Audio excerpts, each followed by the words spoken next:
देख लेते हैं कल सेंसेक्स की एक्सपायरी कहाँ हो सकती है, क्या-क्या सपोर्ट है, क्या-क्या रेजिस्टेंस है। तो एक बार उससे पहले एक बार निफ्टी को देख लेते हैं। कल की वीडियो में डिस्कस किया था 24,300 का एक मेजर रेजिस्टेंस है और यहीं से मार्केट आज एक तरफा गिरी है। अब देख लेते हैं मार्केट में जो ये सपोर्ट है 23,700 का, अगर ये नीचे टूटता है तो फिर मार्केट और नीचे तक आ सकती है जो कि है 23,300 तक। तो मार्केट में एक ये दिक्कत है और क्रूड ऑयल भी 8,000 के पास है। अब जैसे कि कल सेंसेक्स की एक्सपायरी है, ये जो सपोर्ट ये भी टूट सकता है और ये कहाँ तक निकल सकता है, ये मार्केट निकल सकती है 76,000 जाएगी पहले, फिर उसके बाद जाएगी 75,800, 75,500 तक भी जा सकती है अगर सेम आज के जैसा मार्केट ने परफॉर्म किया तो 1.5% नेगेटिव। कल एक्सपायरी है तो वॉलेटिलिटी एक्सपेक्टेड है और वॉलेटिलिटी काफी ज्यादा रह सकती है क्योंकि ये एक जो मेजर सपोर्ट है ये कल टूट सकता है। तो यहाँ पर क्या होगा, अगर यहाँ पे डिफेंड और एग्रेशन दोनों ही रहेगा, दोनों साइड के प्लेयर यहाँ पे इस लेवल को बचाने की कोशिश करेंगे। इस दिन तो बचा लिया था 9 तारीख को, अब ये जितना बाउंस आया उसी फोर्स के साथ अब ये मे भी नीचे की तरफ निकल सकता है। तो आपको ये चीजें ध्यान रखनी है, आपको अपनी पोजीशन संभाल के रखनी है और इंट्राडे बेसिस पे ही रखनी है पोजीशन, ठीक है, क्योंकि वॉर लाइक सिचुएशन है तो कभी भी कोई भी न्यूज आ सकती है, पता नहीं चलता कब कौन सी न्यूज फेवर, कई बार कोई टेक्टिकल न्यूज आती है, कई बार फेक न्यूज आती है। तो ये आपको ध्यान रखना है, इसकी वजह से मार्केट में वॉलेटिलिटी रहती है, फियर एंड ग्रीड का माहौल रहता है, आपको डर लग रहा है ज्यादा ही और आपके पास शॉर्ट करने की स्किल नहीं है मार्केट को, तो आप मार्केट से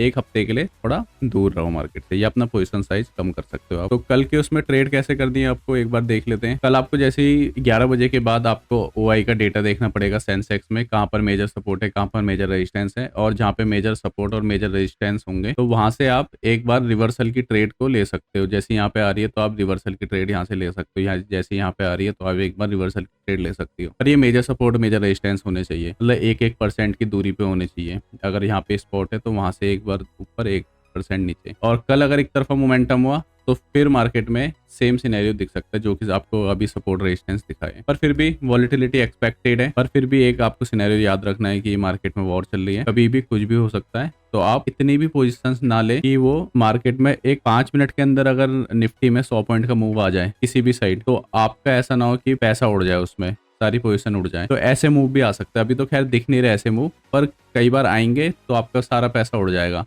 अगर आप स्कैल्पिंग करने की सोचोगे ज्यादा क्वांटिटी से तो ये आपको एक कंसर्न ध्यान रखना है, क्योंकि जैसे ही एल्गो के सौदे लगना स्टार्ट होते हैं तो वैसे ही मार्केट में प्राइसेस ट्रिगर होने लग जाते हैं, कई बार गामा ब्लास्ट हो जाता है। तो ये भी आपको चीज ध्यान रखनी है कि आप स्कैल्पिंग तो कर रहे हो प्लस आपने स्टॉप लॉस रिस्क मैनेजमेंट के हिसाब से ज्यादा ट्रेड ले ली, ज्यादा क्वांटिटी ले ली, तो ये आपको ध्यान रखना है। आप हमारा टेलीग्राम चैनल भी ज्वाइन कर सकते हो, जैसे अभी के रजिस्ट्रेशन का लाइसेंस मिलता है वैसे हम उसमें लाइव ट्रेडिंग देना स्टार्ट करते हैं। वीडियो में आज के लिए इतना ही, थैंक यू।